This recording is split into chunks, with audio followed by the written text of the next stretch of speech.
آج 10 ربیع الثانی ہے اور یہ وہ دن ہے جو حضرت سیدنا الشیخ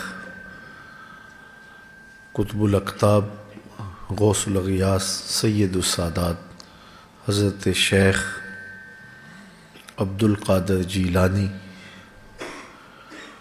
رحمۃ اللہ تعالی علیہ کے وصال کا دن ہے، اور اس کو عمومی طور پہ بڑی 11ویں شریف کے نام سے بھی یاد کیا جاتا ہے۔ حضرت غوث اعظم رضی اللہ تعالی عنہ تصوف میں، طریقت میں، علم میں، زہد و اخلاص میں، تقوی و ورع میں بہت بڑا نام ہے،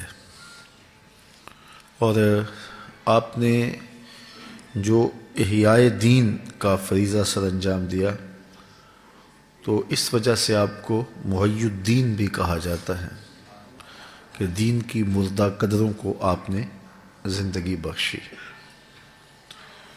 بغداد جب انتہائی پسماندگی کی صورتحال میں تھا اور کوئی کہتا نہیں تھا کہ یہاں دوبارہ بھی اسلام کی نہضت ہوگی، تو حضرت شیخ نے اپنے حلقہ ذکر کے ذریعے سے لوگوں کے قلوب کی تطہیر کی اور اسلام کی تبلیغ کی۔ ملا علی قاری نے نزہۃ الخاطر الفاتر فی مناقب شیخ عبد القادر کے اندر لکھا ہے کہ حضرت غوث اعظم کی جو مجلس ہوتی اس میں 70 ہزار لوگوں کا اجتماع ہوتا تھا، اور خود فرماتے ہیں کہ میں ایک دن میں 4000 لوگوں کو واصل باللہ کرتا ہوں۔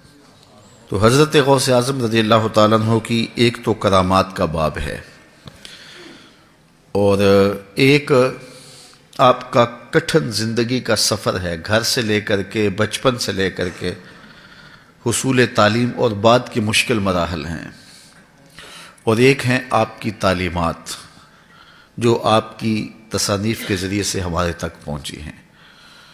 تو حضرت غوث اعظم رضی اللہ تعالی عنہ، چونکہ اللہ نے آپ کو وہ کمال دیے، کسی نے کہا غوث اعظم درمیان اولیاء چو محمد درمیان انبیاء، جس طرح حضور نبیوں میں ممتاز ہیں، غوث اعظم ولیوں میں ممتاز ہیں۔ تو آپ کی تعلیمات ہمارے لیے روشن زندگی کی ضمانت ہیں۔ تصوف میں آپ کا قول معتبر اور حرف آخر ہے۔ تو آج دور موجود میں ہمیں آپ کی تعلیمات کو اختیار کر کے تصوف کے نظم کو اس پہ استوار کرنے کی ضرورت ہے۔ تو حضرت سیدنا غوث اعظم رضی اللہ تعالی عنہ نے ہمارے لیے جو لاحہ عمل دیا وہ ہمارے لیے خضر راہ ہے۔ تو بہت سارے امور میں آپ کی تعلیمات بہت واضح ہیں۔ دور موجود کے اندر آج ہر ایک کو یہ شوق چڑھ جاتا ہے کہ وہ مسند مشیخیت کے اوپر بیٹھے اور لوگوں کی عقیدتوں کو سمیٹے، اور یہاں ایسے ایسے شخص بھی مسند نشین ہیں جنہیں دین کی مبادیات سے بھی آگہی نہیں ہے۔ میں ذاتی طور پہ کئی ایسے لوگوں کو جانتا ہوں کہ جو دین کے بنیادی مسائل سے بھی آگاہ نہیں ہیں، ضروریات دین کے عالم بھی نہیں ہیں، تفصیلات تو بعد کی بات ہیں، ضروریات دین کے بھی عالم نہیں ہیں، تو وہ بھی مسند مشیخیت کے اوپر بیٹھے ہوئے ہیں۔ تو یہ بڑی بڑی عالی نسب گدیوں کے سجادہ نشینوں کا بھی حال ماڑا ہی ہے۔ تو پھر اس کے بعد پھر جو خلافتیں بانٹی گئیں ریوڑیوں کی طرح، اس کا نتیجہ کیا ہوا کہ معیار طریقت جو ہے وہ ختم ہو گیا، اور ہر لئیم رازدار دین شدے، اقبال نے کہا کہ ہر لئیم قسم کا شخص بھی دین کا رازدان بن کے بیٹھ گیا۔ کسی شخص کو رہبر دل بنانا ہے تو پھر اتنی جلدی تو دل کا سودا نہیں کر دینا چاہیے، اس کو ہر طرح سے پرکھنا چاہیے اور غور و تدبر کرنا چاہیے، اور اس میں وہ شرائط جو ہمارے مشائخ نے، ہمارے بزرگوں نے رکھی ہیں، بدرجہ اتم نہ صحیح لیکن اس کا عکس اور سایہ ضرور دکھائی دے۔ ہم اللہ کی بارگاہ میں دعا کرتے ہیں حضور سیدنا غوث اعظم رضی اللہ تعالی عنہ کی روح کا فیضان ہمیں نصیب فرمائے، اور اپنا خاص کرم فضل ہم سب کے شامل حال فرمائے۔ اب تذکرہ آیا حضرت ابراہیم کا۔ اللہ تعالیٰ نے فرمایا کہ وہ اللہ کے سچے نبی تھے۔ انہوں نے چچا سے کہا کہ اے چچا، ایسوں کو کیوں پوچھتا ہے جو نہ دیکھ سکتے ہیں، نہ کچھ سن سکتے ہیں، اور نہ کچھ تیرے کام آ سکتے ہیں۔ مختلف اقسام کے بت جن کو یہ لوگ پوچھتے تھے، اور نمرود کی جھوٹی بادشاہی کا ناقوس بجتا تھا۔ حضرت خلیل اللہ نے اپنے چچا کو سمجھایا کہ میرے پاس ہدایت کا چراغ ہے، روشنی ہے، آپ کے پاس نہیں ہے، میرے پیچھے چلو گے تو منزل ہدایت ملے گی، ورنہ شیطان تمہیں بھٹکا دے گا۔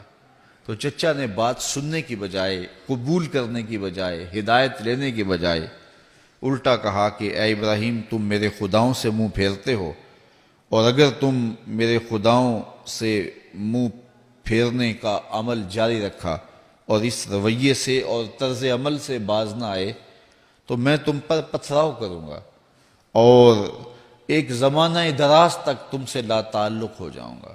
کہا بس تجھے سلام ہے، یہ سلام متارکت، اچھا بابا سلام، اس کا مطلب یہ ہوتا ہے چھوڑنے کا سلام۔ تو حضرت خلیل اللہ نے کہا اپنے چچا کو کہ میں نے حجت پوری کر لی، میں نے تمہیں بتا دیا، لیکن تم سننے کو آمادہ نہیں، اچھا پھر تجھے سلام۔ حضرت ابراہیم علیہ السلام ان سے الگ ہو گئے۔ یہ ساری لمبی کہانی ہے۔ پھر بتوں کو توڑا اور پھر بڑا بت جو تھا اس کو چھوڑ کر کلہاڑا اس کے کندھے پہ رکھ دیا، اور پھر قوم جب میلہ دیکھ کے واپس آئی تو یہ منظر انہوں نے دیکھا، تو پھر کہا کہ یہ ابراہیم کا ہی کیا دھرا ہے۔ پھر ابراہیم کو بھرے دربار میں بلایا گیا۔ اے ابراہیم، ہمارے ان بتوں کے ساتھ یہ سلوک تم نے کیا ہے؟ حضرت ابراہیم نے کہا ان کے بڑے نے کیا ہوگا، اسلحہ اس سے برآمد ہوا ہے۔ تو پھر کہا اچھا چلو ان سے پوچھ لو کہ تمہارے ساتھ یہ سلوک کس نے کیا ہے۔ تو وہ اپنے سروں کو، قرآن بتاتا ہے، اپنے گھٹنوں کے درمیان ڈال لیتے ہیں، اور پھر لجاجت بھرے لہجے میں بولے ابراہیم تو جانتا ہے یہ بولتے نہیں۔ ابراہیم اسی موقع کی تلاش میں اللہ کا پیغمبر کھڑا ہو گیا، اور پھر ان کی آنکھوں میں آنکھیں ڈال کے حضرت خلیل نے کلام کیا، اف لکم ولما تعبدون من دون اللہ افلا تعقلون۔ افسوس ہے تمہارے اوپر، ان پر جن کو تم اللہ کے علاوہ پوچھتے ہو، تمہاری کھوپڑی میں دماغ نہیں ہے؟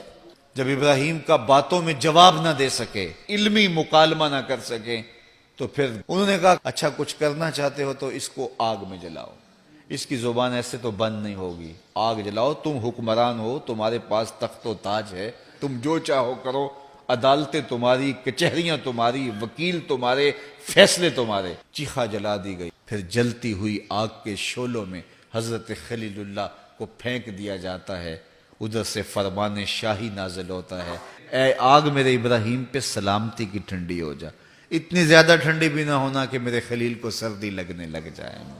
40 دن تک آگ بھڑکتی رہی۔ آگ کے شعلے جب نیچے ہوئے اور آگ بجھی، حضرت خلیل اللہ یوں انگاروں پر چلتے آئے جس طرح کوئی نازنین پھولوں پہ چلتا ہے، فانوس بن کے جس کی حفاظت ہوا کرے، وہ شمع کیا بجھے جسے روشن خدا کرے۔ آج صدیاں گزرنے کے بعد ان کے قصیدے ہیں، ان کا ذکر ہے۔ حضرت ابراہیم جد الانبیاء کہلائے، نبیوں کے، پیغمبروں کے باپ کہلائے۔ کائنات نے ایسا خوش نصیب باپ نہیں دیکھا ہوگا کہ حضرت ابراہیم کا ایک بیٹا کعبۃ اللہ کا امام ہے، حضرت اسماعیل علیہ السلام، اور دوسرا بیٹا بیت المقدس کا امام ہے۔ تو یہ ہے حضرت ابراہیم علیہ السلام کے جن کے تذکروں کی خوشبو پھیلی ہے۔ پاک لوگوں کا تذکرہ کیوں کیا جاتا ہے، نیک لوگوں کا تذکرہ کیوں کیا جاتا ہے؟ تاکہ ان کی سیرت کو اختیار کرنے کا جذبہ پیدا ہو۔ اللہ تعالیٰ نے ہمیں سیکھنے کے لیے کتاب اللہ میں بہت کچھ دیا۔ زندگی کی جو ساعتیں اللہ نے ہمیں دی ہیں، اللہ ان گھڑیوں کو اپنی یاد میں گزارنے کی توفیق دے۔ الحمدللہ رب العالمین والصلاة والسلام علی اشرف الانبیاء والمرسلین۔ جو گھڑیاں میسر ہیں مالک تیرے دین کے لیے وقف ہوں، ہم جئیں تو تیرے لیے، مریں تو تیرے دین کے لیے، اور آخری سانس تک تیرے رسول کے وفادار رہیں۔ یہ تھوڑی زندگی جو تو نے ہمیں ودیعت کی ہے،